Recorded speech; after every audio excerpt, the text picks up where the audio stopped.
Alright, let's try once again to get to that gas station, and while I'm on my way, hopefully I won't run into dogs. I'd like to share a story. Yesterday, or the other day, a friend of mine lamented on social media that not being taught about credit is one of the biggest failures of our education system. And I kind of talked a little bit about my Fustian Finance YouTube channel a little bit on there, and another friend of ours mentioned that she was trying to build credit. She felt clueless because she didn't know how to do that. She's actually done, what she thought was right the whole time, paying cash for everything, paying her bills on time, but has zero credit. And so I thought I would take a minute to share with whoever might want to listen how to build credit. It's particularly helpful for people that are just starting out, that are, just now getting out on their own, that have a job, and are wanting to kind of start from scratch. Of course, if you're repairing your credit, the process really is the same. So to build credit, all that you really need to do is to go to the bank that you have a checking or savings account with and apply for a credit card. And if you get declined, don't worry about it, because it's not the end of the world. There's a couple of options for you. First of all, you're entitled to a free credit report every year, and if you get declined, well, then they send you a letter, and it makes it even easier for you to figure out how to get that credit report, because it tells you what website to go to, or who to call. If you are lucky enough to be granted a credit card, then congratulations, you're off to a good start. There is a third option too. If you might get declined, but get told, okay, well, we've got a way of helping people like you, and they'll set up for you what's called a secured credit card. Now, with a secured credit card, you actually put a deposit down, usually say $500. And that $500 is kind of held, and to cover just in case you don't pay your credit card like you're supposed to. The idea is after a certain period of time, sometimes it's a contractual period, like after a year of proving good credit habits, you'll get your $500 back, and from then on it'll be treated as an unsecured card. Anyway, regardless of whether you're given a credit card straight out of the gate when you first apply for one, or whether you've got to go the secured route, the keys are as follows. Use the card. Whatever the credit limit is, use some of the available credit that you have on the card. The real key is trying to keep the balance that you have on that credit card down to around 20% or less. Ideally, you would want to keep your balance below 10%. Now, why is this important? It shows that you're not only responsible with your credit, but also with your available credit, that you didn't just get a card, run right out, max it out, and then leave it.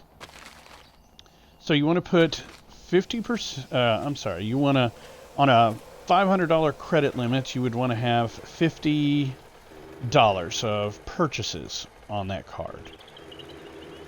And then you want to make your regular monthly payments, the minimum monthly payment, on time. So usually most credit card companies have a minimum monthly payment amount. It's like $10, $15. I've seen some that are $20, $25. And you just want to make that every month. And not charge anything else to that card. Keep that balance below the 20 or 10% if you can. And keep paying that down. Now, it should take you 3 to 4 months at the most to pay that credit card off. That, however, is the thing you don't want to do. When you get to that third month and you're about to pay off that credit card, you want to charge a few more things on there. Leave the balance, keep it under the 10% if you can, and keep on paying your minimum monthly payment. If you are checking your credit report or using a credit monitoring service, there are some free ones out there like credit.com. then you should see your credit rating start to climb. And the real key is you need to do this. You need to keep this habit going for a year. Within a year, you should see a marked improvement in your credit rating. And one of two things typically will happen. You'll start getting credit card offers from other sources.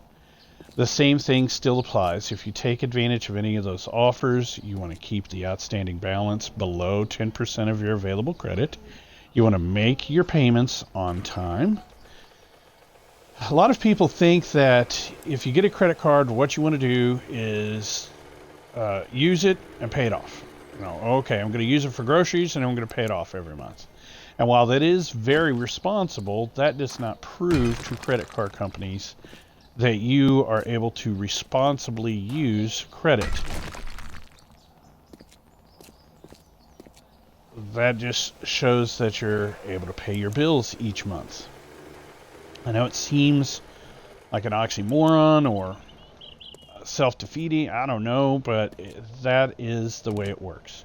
It takes about a year from scratch to build your credit up from nothing to at least a good rating. Typically, you'll start off in like a fair category if you're just starting from scratch, or with no credit at the bottom of the barrel, and have to work your way up. But it is a very simple process to build credit. Credit repair is the same thing. The best thing you can do if you're trying to repair your credit is just simply keep a balance of under 10% of whatever the credit limit is and pay your bill each month. And as a word of caution, do not do one of those credit acceleration things. I know they sound great on the surface. You can tie your utility bills into your credit and accelerate your building up your credit rating. Yes, you can. But once you do that, you limit your options. If you have not set yourself up with an emergency fund, things of that nature, if something were to happen where you were to be in a situation where you might get behind on your bills, a lot of times utilities are more forgiving. They do not charge